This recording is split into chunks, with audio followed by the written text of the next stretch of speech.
Yeah, certainly I can understand what you're saying, where perhaps with a pipeline, it might not make a lot of sense to put a pipeline through a city or a village, but you'd be able to work around a city or a village, but that would require you going through a town. No matter where you go, you'd be going through some town. So I guess that would be the concern there. Well, correct. Look, this is over a 100-year-old code, and we're trying to bring it up to speed. Obviously, when the code was put in place, you know, towns weren't as popular as cities and villages, and now we're trying to correct and bring things up to speed. Sure. Great. Well, thank you. I appreciate your comments, Mr. Skartatos. Sure. Thank you. Thank you, Ms. Cohen. Mr. Crouch? Thank you, Mr. Speaker. Would the sponsor yield for some questions, please? Will you yield, Mr. Skartatos? Yes. The sponsor yields. Thank you, Mr. Skartatos. What happens right now in establishing a pipeline? I'm sorry? Can you explain the process as it currently is under Section 87? I still do not follow you, sir. Can you explain the process of establishing or siting a pipeline as it currently is under Section 87? I mean, what's the procedure? Do they just start building, or?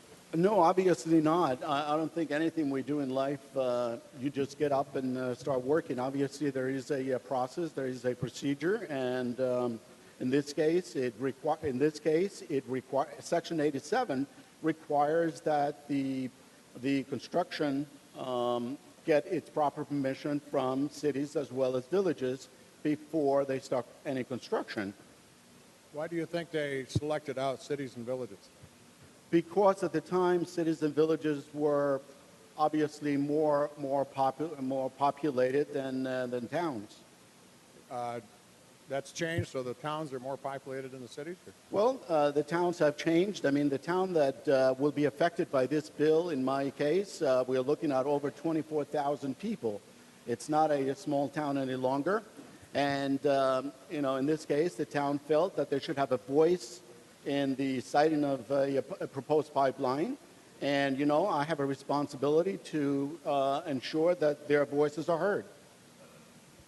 So currently, my understanding is that the pipeline company would have to go through the seeker process. Correct.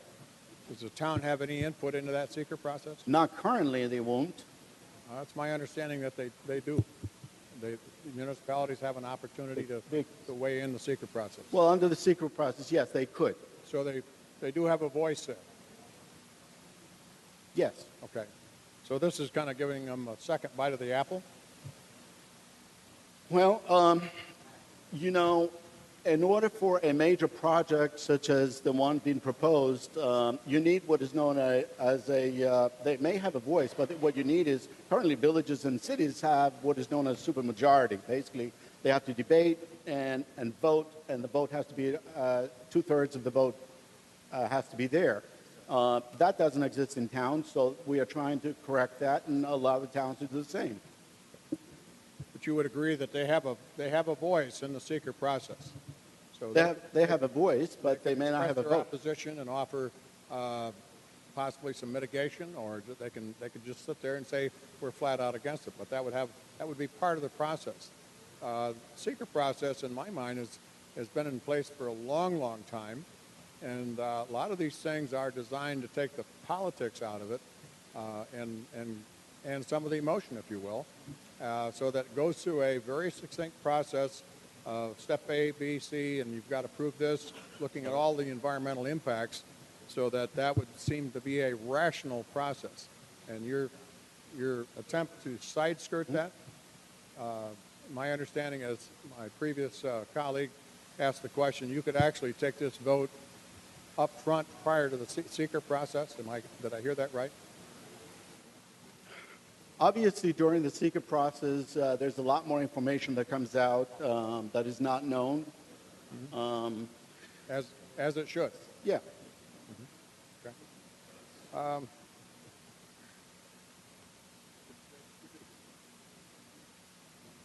Has there been any negotiation in your town as far as moving a pipeline east-west, whatever, north-south, to avoid the biggest impact? Here's the situation, Mr. Crouch. So what we are talking about is a major infrastructure that is approximately 187 miles long. 65 of those miles is along the thruway. And thereafter, basically what he does is, this particular pipeline, the Pilgrim Pipeline, it sends two independent spurs right through the town of Newburgh and into the Hudson River. You think they shouldn't have a right to really investigate what happens? The town of Newburgh is located at the crossroads of 84 and 87. And it's dotted by streams and ponds and lakes where the town gets its water.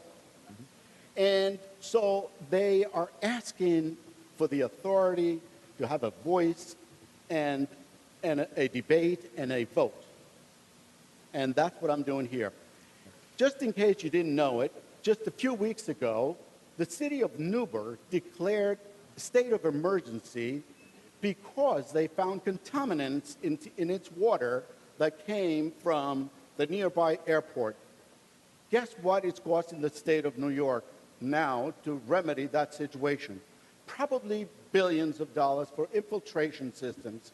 But in the meantime, the state is in the hook for $230,000 a month for water.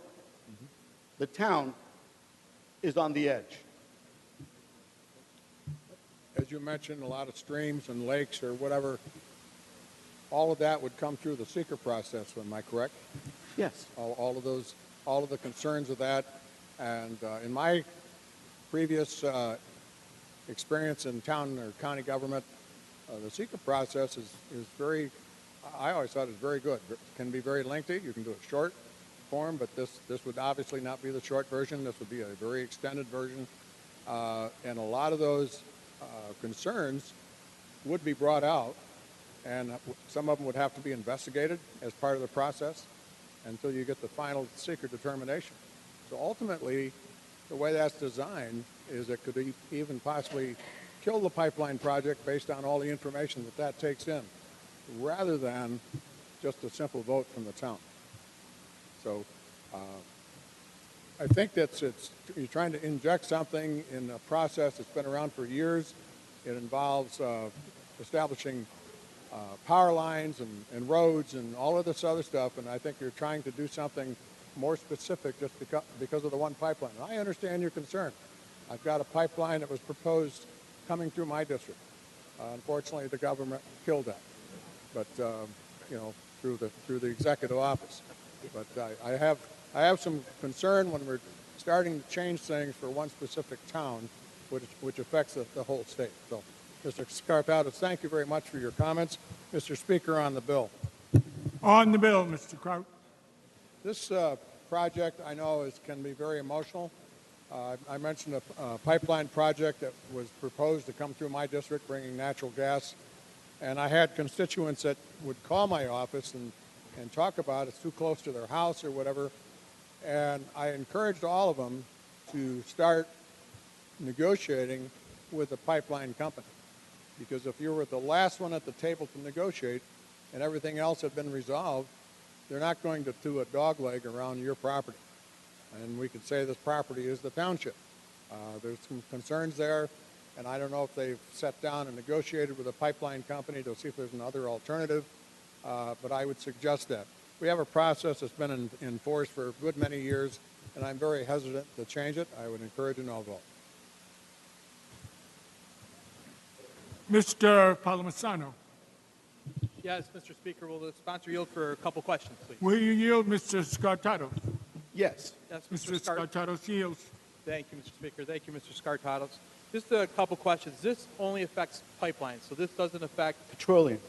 doesn't affect solar, doesn't affect wind, doesn't affect nuclear, doesn't affect natural gas, correct? Right. Petroleum pipelines.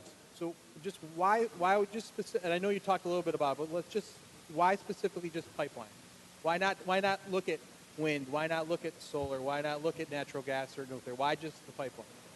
Well, Mr. Palmisano, these pipelines are buried in the ground, and we have found that they often leak. We are talking about a living, breathing earth that moves and shakes, and through the use, pipelines leak. And in fact, there's over 100 pipelines that leak every year in the United States. Now, would you want to play Russian roulette with a pipeline that may leak that would not be detected for many months to come, perhaps? And we're talking about a pipeline that has the ability to deliver 200 million barrels of oil and so on. So even a few minutes of a spill could contaminate our most precious resource right here, which is the aqueduct that supplies New York City with water.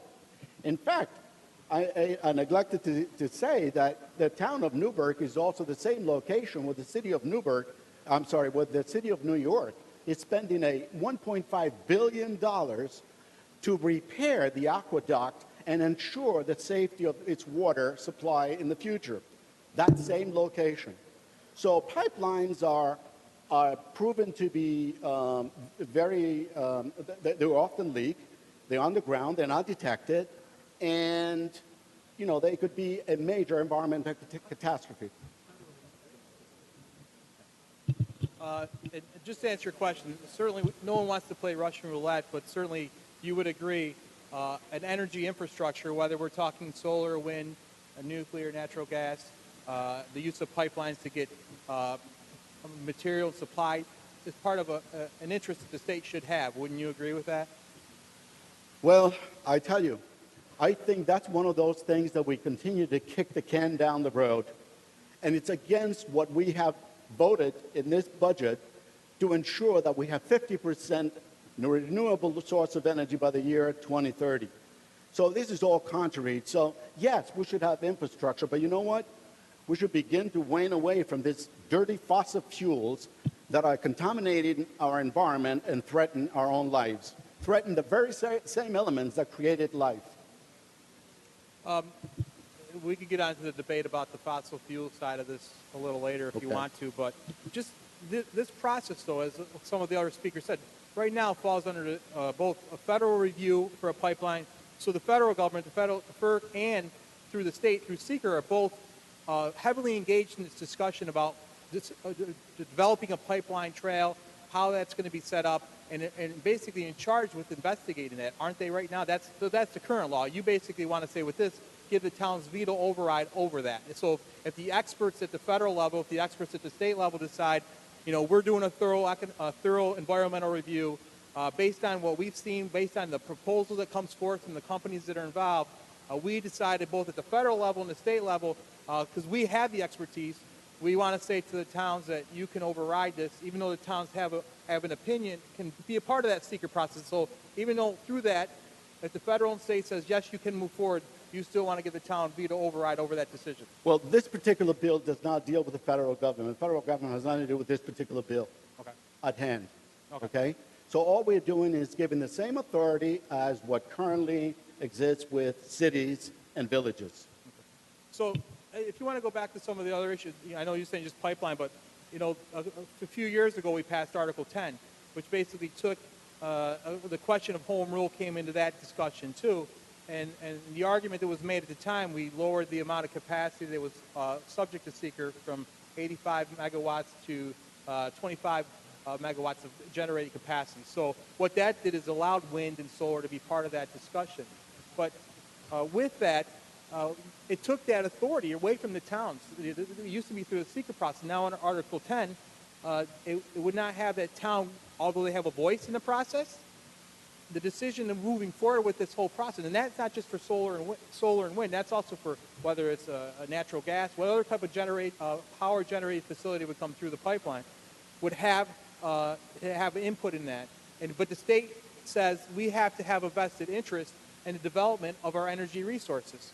So I guess my question is, why not make it more consistent? Why just the pipeline? Because if you want to talk about natural gas or nuclear, which I know that you consider as not, versus solar and wind, why not include all of them? Why not let the towns have say over or wind projects in their town? Because they don't have that authority anymore because it has to go through Article 10 or through the secret process. Well, again, this particular bill talks about pipelines, not any other source of energy. Sure. Mr. Scarlett, thank you very much for your time. Mr. Speaker, on the bill. Sure. On the bill, sir. I certainly understand the sponsor's intent. You know, when you talk about issues that affect the community, whether you're talking about pipeline, whether you're talking about any type of energy infrastructure. You see it in communities all across upstate with wind, the not my backyard approach. And I understand that. Emotions get very hot, very heated on this issue. But at the same time, I think this state has to recognize we have a vested interest in developing an energy infrastructure. 2 years ago, when the price of natural gas spiked and the price of propane spiked substantially, and people were paying exorbitant bills, the problem wasn't the cost of the natural gas or the propane. The problem was we did not have the capacity to get that energy through the pipelines, through the capacity. We just saw recently with the stoppage of the Constitution pipeline. However you feel about it, that is an interest I think the state has in developing, getting product, getting supply, so we can power our businesses, so we can power our homes, so we can deliver energy to the people that need it. Article 10, when we passed Article 10 back in 2011, that took some of that authority through the secret process away from the towns and gave it to the state. There's a state board. Now the towns have input, the towns have a say, but ultimately the state has the decision-making process through that board. The federal government and the state government through FERC and through the secret process, and I know the sponsor said this doesn't involve the federal government, but just generally in this whole concept, they're the experts. They're the energy experts. They're the environmental experts that have to go through this whole maze of regulations and making sure they're being safe. I don't think anyone wants to do anything that's going to cause damage to our water or damage to people. Absolutely not. But we also need to understand that we have to have a sound policy when it comes to energy development, from whether it's pipelines, whether it's energy sources, of generating capacity or transmission, and we have to have a balance. And I know the whole issue of renewables has been brought up, and we've had discussions about that, whether it's the climate change legislation we dealt with a couple weeks ago. It's not just clean energy. Clean energy alone cannot be the answer to this equation. It has to be reliable, and it has to be affordable. The three of them together will make up a sound package, a sound balance. And unfortunately, a lot of things I see is going away from this altogether, which unfortunately, homeowners, businesses, residents are going to continue to pay the cost of this. And that's why we have some of the highest energy costs in the entire country. That's why we continue to make it more difficult for businesses to do business here, why it becomes more difficult for seniors to pay their energy bills. I mean, this is just a constant pattern we keep seeing from legislation that comes through this House. And while I certainly respect the sponsor's intention, I know where he's trying to go with this, I think I'm also trying to look at this from a bigger perspective and how we deal with these energy policies, how we deal with whether it's pipelines, whether it's alternatives, and making sure we're having a balance, making sure we're taking into consideration the consumer, because we can't keep driving up the price of our energy costs. And the other challenge we have in this whole process is when we're at peak demand for our generating energy capacity, we use about 40,000 megawatts of electricity. Federal and state regulations that have come down the pipeline and continue to come down the pipeline have generated that generated capacity. We need to make sure we're bringing more power in line into the system so we can produce and provide low-cost power to homes, to businesses, to manufacturers, so we can grow this economy. If we continue to have this type of policy, both at the federal level, which you're seeing happening, and then again at the state level, where we are not using all of our resources that we have available in the state, we're going to continue to make ourselves, one, not competitive in the business environment, two, making it less affordable for people to stay, have low-cost energy and power, and that's going to make it more difficult. I think we need to rethink this as we look at this big proposal, and for that reason, I will be voting in the negative, and I urge my colleagues to do the same. Mr. Goodell. Thank you, Mr. Speaker. Would the sponsor yield? Mr. Scartatos, will you yield? Yes. Mr. Scartatos yields. Thank you, Mr. Scartatos. As I understand it, this bill would give every local government across the state basically a veto power, since if you're not in a village or a city, you're in a town in the entire state. It would give them a veto power over the construction of a pipeline. Is it your view then that these municipalities should also have a veto power for the transportation of oil or gas through their municipality using other means of transportation like trains or trucks. Well, Mr. Goodell, right now, those things actually do go through the town, both on the Hudson as well as the train that goes by this particular town that we are talking about, the town of Newburgh. So, no, I'm saying that the pipeline is much more dangerous, by the way, than trains and other means of transportation. Thank you. On the bill, On the bill, Mr. Goodell. my county has several pipelines, in large part because we have been a statewide leader in the development and exploration and utilization of natural gas. We also have 3 major train lines and the thruway and an expressway. And our experience, based on decades of experience, is that you're much more likely to have an accident involving a tractor trailer carrying fuel or a train that derailed, and one in fact derailed in my county just this year, than you will with a pipeline. And granted, you need to be alert and have the proper monitoring equipment on a pipeline and the automatic shutoff valves, which they now are putting in, and the proper maintenance. But if that's done, our experience certainly, and I think the data points it out, is that pipelines are a much safer alternative than some of the other transportation alternatives. And therefore, I will be voting against this because I'm not aware of any local municipality that particularly likes to have any form of that going through their municipality. But if we give them all a veto power, we are necessarily going to increase the alternatives, which I believe are more dangerous from an environmental perspective. Thank you, Mr. Speaker. Thank you, sir.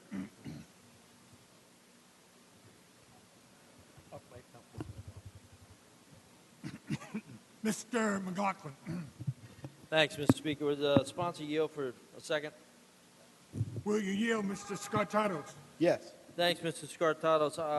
I understand the intent of the bill. We just had a pretty big battle here in my district regarding a pipeline. And as I had said then, I'm not anti-pipeline necessarily, but I was opposed to that particular pipeline because there was really nothing in it for my constituents at all other than a pipeline coming on through the area. So I understand what you're feeling and wanting to achieve, but I do have some questions about it. The pipeline coming through my area was natural gas, so there was a difference there from oil. But I am wondering about the ability to ever build another pipeline in New York State if we gave every town along the route the ability to say no. It would just take, you'd have a pipeline that would look, like an EKG. It would never really arrive at its destination. So I'm wondering how do you, if this bill became law, how would you ever see another pipeline built in New York? Well, that is a very good question, but maybe we should stay away from buried pipelines. Well, I understand what you're saying, but we do live in a petroleum-based society, for better or worse. We all rely on it to heat our homes and to get here and to get home. That's not going to change anytime soon, although we are moving away and moving more and more toward renewable energies, which also have their issues. There's no doubt. When these solar panels begin to come off roofs 25 years from now, there will be a significant issue of disposing of the nasty stuff that solar panels are made of. But that's an issue for another legislature to deal with. But I just wonder, because if you didn't have a pipeline coming through your area, you got to get that oil to market somehow because we all rely on it. And I guess my question would be, is it preferable to you that the trucks are going through those towns because there would be no regulations really, generally, on those other than DOT-type regulations, but you couldn't stop an oil truck from coming through your town. So which would be which is the more preferable alternative for you? Well, again, currently, the oil does flow through my community, whether it's on barges or whether it's on trains. And no, I wouldn't want any more trucks going up and down either. Right. And you know what? You're right. Just like your community, my community would not benefit from this project whatsoever. But again, you know, if we confine to the bill itself, we are talking about, if you're talking about veto power, they already have veto power. I'm talking about cities as well as villages. They already have veto power. All we're doing is just allowing the towns to have the same authority. Sure, I understand, but up here in upstate New York, we have less cities, more towns and villages, so you'd actually have a lot of cooks in there messing with the recipe. I mean, you have a lot of people that could weigh in along the way. Right. So I do understand what you're trying to get at. I did deal with it in my district, different issue a little bit with gas, but it concerns me a little bit because there are times where there's national security implications to these things. And is there any mechanism in your bill that would address that at all? Because FERC doesn't play a role in the oil side of things, Right. more the gas side of things, Right. right? No, there's no mechanism because, you know, the bill itself is very, very precise. It just gives authority to an additional municipality. And by the way, all they want is the ability to ask questions how this, this pipeline, for example, will be built, what the material, what the depth, what the size, and so on and so forth. Ask questions, have a debate, and have a vote. Like a hearing almost, I guess I would say. But right now, do they have that ability to ask questions? And they have the ability to question it already. They just can't necessarily stop it, right? Correct. This would actually just, the only difference I think in your bill would be this would actually give really small villages and towns no population requirement at all. That would give them the ability to stop. Well, villages as well as cities already have that authority. Villages as And well cities. as, so, but this, so it extends, I'm sorry, it extends it to towns. To towns. Correct? We add towns to it. What, I'm just trying to drill down on it a little bit, but what about hamlets? Would it get that low? Nothing in that bill. I'm really not trying to be nitpicky, but we have some really small hamlets that are still, they're still counted. They're a little government, you know. Would it count for them? No, it's not in the bill. Okay.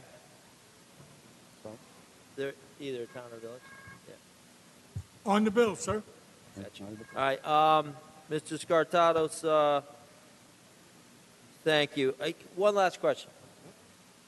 Given the choice, which do you perceive as the safer of three alternatives? Because right now it has to be one of three: truck, pipeline, or train. Yeah, I'm sure you don't like any of them. Neither. I know you don't like any of them, but what do you think is the least dangerous alternative in your view?